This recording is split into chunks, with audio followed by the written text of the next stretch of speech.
যে কুমারখালী পুরসভাধীন ৯ নং ওয়ার্ডের আমতলা বাজারে একটা সড়ক দুর্ঘটনা ঘটেছে। আমরা সংবাদ পেয়ে সেখানে যাই, গিয়ে জানতে পারি যে একটা ৩ মাসের বাচ্চা তার মা ভ্যানের পিছনে কোলে করে যাচ্ছিল। ভ্যানটা মোড় নোয়াতে সে পিছনে ছিটকে পড়ে যায়।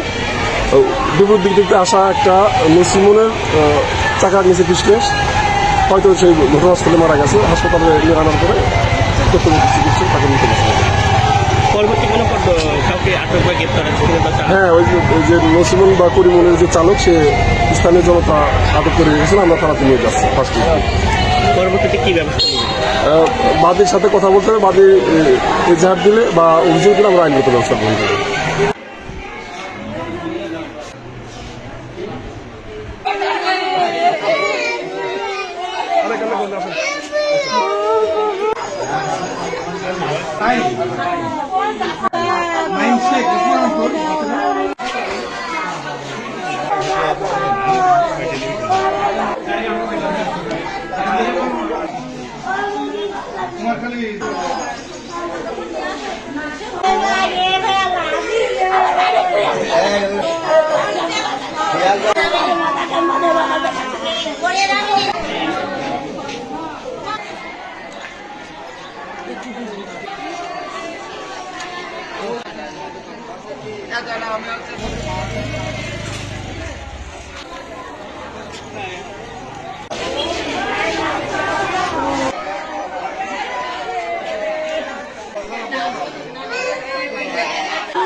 মনে ডরাবেন